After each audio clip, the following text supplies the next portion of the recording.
Hello everybody, my name is Cubicle Music, and welcome back to another tutorial. This time I'm going to be teaching you guys how I make my dubstep builds. Okay, so let's get right into this. I'm just going to play what I have for you guys.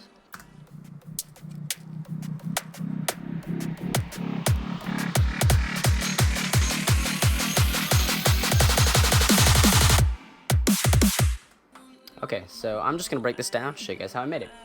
So, first things first, let's go drums, okay? So, I just have a basic kick and a snare. I have this kick. Oh, wait, it's high passed right now. Let me turn that off.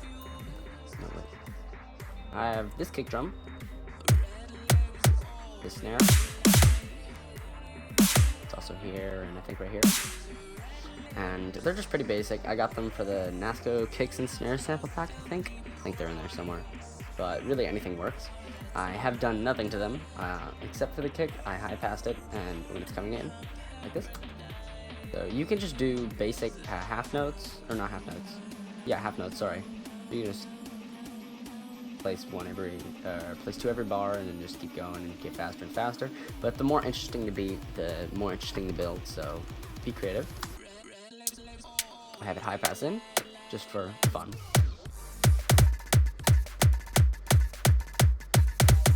I like adding this little extra one, this little extra kick right here. I think it makes it sound nice. Okay, and here, if I remove these snares, like this, it's not that interesting. And then I have this little drum fill that I made. It's just a basic drum fill. Yeah, that's basically the extent of the main drums. But I also have this trap snare doing its thing back here.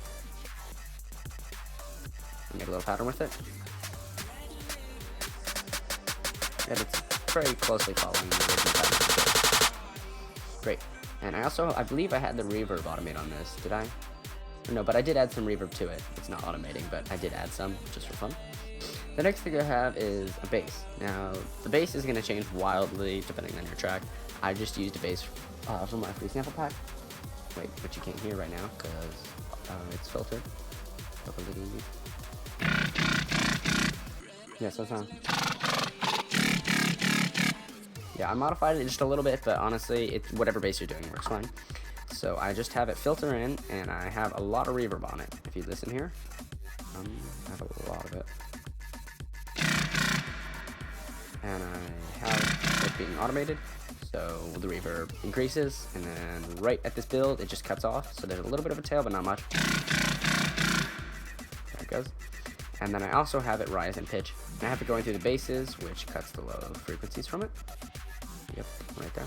Cuts all the lows for a separate sub, which you would add into the drop. Remember, you want to keep as little bass frequencies as possible in the actual build. That way the drop sounds heavy when it hits. Great. Okay.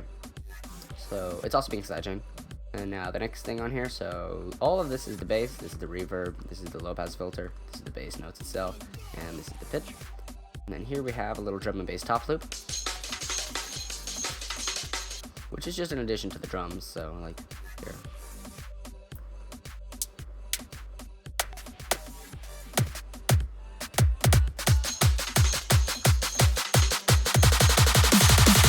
It just helps with that. I like it. Then here we have a virtual riot riser, which is just doing its thing. Volume is lowered down. A lot of effects, you're going to want to turn down the volume, because the more effects you have, the louder they'll be. Obviously. So that's just doing that same thing. Now I have a vengeance effect, which is an uplifter, a vengeance effect 1, uplifter 06, or 006, I guess. And it doesn't actually rise in pitch, but I will show you how to do that.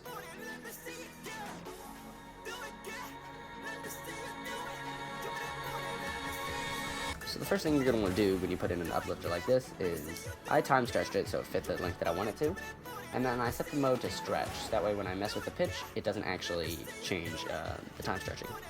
And I set it to 12 semitones, and then I just mess with the pitch. It doesn't have to be exact, so then it sounds like this. But I also had it not rise in pitch until halfway through the build, just to make it seem like it builds more as the build goes on.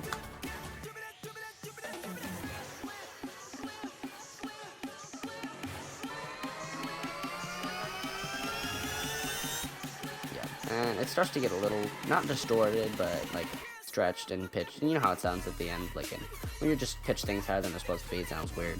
But since it's just an effect, it doesn't really make that much of a difference. Here's some basic white noise. from my white noise sample pack. And I believe it's going, yeah. And you guys listening with headphones will hear that it goes back and forth between each ear. But I turned it a little more mono because it was kind of annoying to me. So I fixed it. Even though I made it myself, it was annoying. And then I have one more backup snare here, which is just a high cymatic snare with a lot of reverb on it. And I have it just rising in pitch with a basic pattern and velocity as well. But I don't have the velocity getting to the maximum because I want it to stay quiet.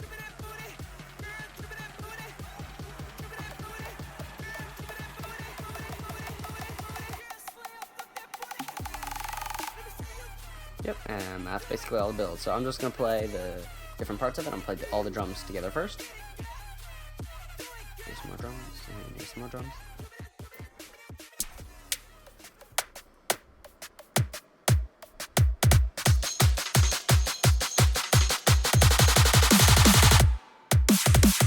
And then effects.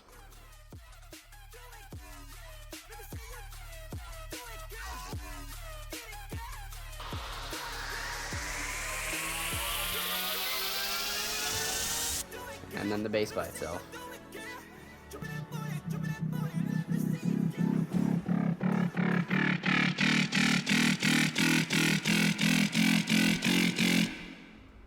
And this is everything.